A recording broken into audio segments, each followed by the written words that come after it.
في هذا الفيديو ديال اليوم غادي نبارطاجي معكم حيل اللي غادي يخليو شعرك يكون صحي وفي احسن الاحوال ديالو.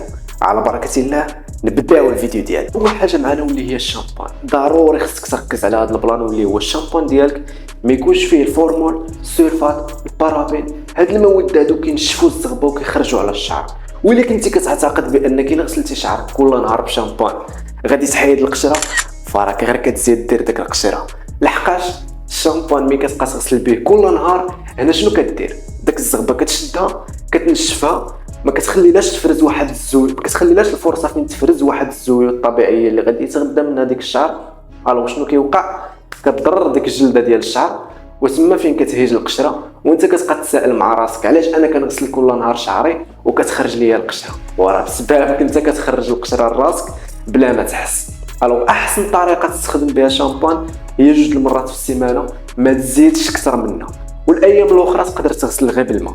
وانتبه ضروري من بعد ما تستخدم الشامبان اللي دوينا انه خصو ما يكونش فيه الفورمول والسلفات والبارابين، تستخدم مور الشامبان واحد الماسك ديال الشعر اللي غادي يهدل لك الزغبه من بعد ما غتستعمل ديك الشامبان. واخا ما غاديش يكون فيه ديك البارابين والسلفات والفورمول، ضروري خصك تستخدم معاه شي ماسك اللي غادي يكالمي ديك الزغبه شويه. ثاني حاجه معنا واللي هي الطريقه كيفاش كتنشف شعرك. الا كنتي كتشد داك الفوطه وتبقى تنشف شعرك بطريقه عدوانيه، فهنا راه هي كتخرج على شعرك. الطريقه الصحيحه هي طريقه الطبطبه، تشد الفوطه وتبقى تطبطب على شعرك. يا ربي فهموا الطبطبه وما يمشيش بالهم بعيد. تشد الفوطه وتبقى تبرك هكا على شعرك، ماشي تنشف هكا بهذه الطريقه هذه. هكا غتكون نشفتي شعرك بالطريقه الصحيحه. اما الا شفتي بديك الطريقه اللي كدير نتايا، هنا راهي كتخرج على شعرك. لحقاش الشعر ديالنا ملي كيكون يلاه تغسل كيكون في اضعف الحالات ديالو، خصك تتعامل معاه بطريقه سلسه، كيكون سونسيبل ديك الساعات بزاف. ثالث حاجه معنا واللي هي الكاسكت. الكاسكت شوف ما غاديش نقول لك راه كطيح الشعر ما تستعملهاش، حيت كاين واحد الكاتيجوري ما يمكنش، راه ما يمكنش يتخلى على الكاسكت. هادوك حاجه وحده اللي غتجنبها. منين تغسل شعرك خلي شعرك ينشف واحد شويه عاد دير الكاسكت، ما ديرهاش والشعر فاسك. راه ملي كديرها والشعر فاسك اول حاجه كتقرد ديك الزغبه، ثاني حاجه كتهيج ديك الجلده ديال الراس. هنا فين كتنوض لك القشره عاوتاني وكتبقى تسائل مع راسك علاش ناضت القشره. الا كنتي غتستعمل الكاسكيت وانت ضد انك تحيد داك الكاسكيت، صافي تجنبها غير ملي يكون شعرك يلاه غسلتيه، وهكا غادي تحافظ على شعرك واحد شويه، ماشي بزاف ولكن واحد شويه، واحد النسبه غتكون حافظتي على شعرك. رابع حاجه معنا واللي هي زيوت طبيعيه. كيف ما قلت لكم الشعر ديالنا كيفرز الراس واحد الزيوت طبيعيه باش كتغذى منها الشعر.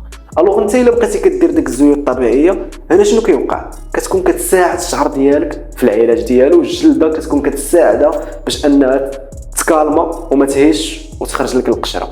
الوغ كيبقاو احسن زيوت هو جوز الهند واركان. شي الا استخدمتي غير هاد الجوج غتكون تجنبتي تساقط الشعر، غتكون تجنبتي ان شعرك يخفاف، هنا شعرك غادي يقوى، وغتكون تجنبتي ديك تهيج الجلده، القشره، اي حاجه في الشعر غتكون تجنبتيها. طريقه الاستخدام غتشد زيت جوز الهند وزيت ارغان وتخلطهم في يديك مزيان ودهن بهم شعرك، وحاول توصل حتى لفروه الراس باش تستافد اكثر، وغتنعس بهم. ومنين تفيق تقدر تغسل شعرك ديك الساعات. خامس حاجه معنا واللي هي جيل، وحتى هي بحال مال الكاسكيت عندها واحد الفئه ديالها اللي ما يتفرقش عليها واخا يوقع اللي وقع. انت الا كنتي من داك النوع استخدم جيل ماشي مشكل، غير هو الحاجه الوحيده اللي غتكون مشكل الا درتيها هي انك تنعس بها. الا نعستي بها شنو كيوقع؟ كتوصل لك الجلده الراس، والا وصلت للجلده الراس كتهيج ديك الجلده.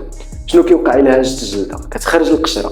شنو كيوقع من بعد التكاثر انك كتستعملها كل نهار وكتنعس بها، مع الوقت كتسد لك المسام ديال الشعر. والا سدت المسام ديال الشعر شنو كيوقع؟ داك المسام ملي كتسد الشعره ما كتبقاش باغا تخرج، ما كتلقاش كيدير تخرج، ماشي ما باغاش، ما قادراش، سديتي لها البلاصه منين كتخرج. هنا شنو غيوقع؟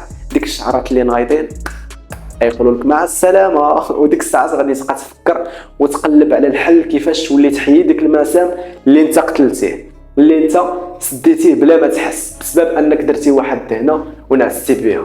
في حين الا غسلتي شعرك هنا غتكون تجنبتي هاد المشاكل كامله.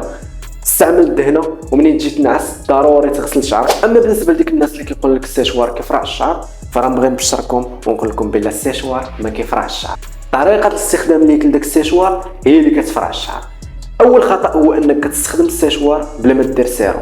الا استخدمتي السيشوار بلا ما دير سيروم هنا كتكون معرض لديك الحراره كامله، ضروري غيتفرع، ضروري خصك تستخدم له واحد السيروم اللي غادي يحميه شويه من ديك درجه الحراره السيشوار. واخر حاجه واللي خاصك ضروري ديرها ملي تمشي عند الحلاق، الا كنتي من النوع اللي كيعجبو يطول شعرو الفوق ما كيبغيش ينقص كاع، قطع غير لي بوانت، غير ديك الريوس صافي، ما تقطعش بزاف اسيدي. ديك الريوس هما اللي عندنا بهم الغرض، كيكونوا مضرورين، كتحيدهم. هنا شنو كدير؟ كتساهم في الشعر ديالك باش يطول بمده اسرع. راه ماشي كتنقص من شعرك، بالعكس كتستافد انت اكثر، شعرك كيطول بالزربه اكثر من كتقطع ديك الريوس اللي محروقين. وثق بيا الا طبقتي هذه المعلومات اللي قلت لك اليوم غتكون حافظتي على الشعر ديالك، والشعر ديالك غيبقى في احسن المظهر ديالو ديما. وحتى لهنا غنكون وصلنا لثاني الفيديو. الا عجبوك المعلومات ديال اليوم واستفدتي ما تنساش دير لايك فولو. تلقاو في الفيديو الجاي مع معلومات جداد، وما تنساش اللي جاي غيكون احسن من اللي فات. الله.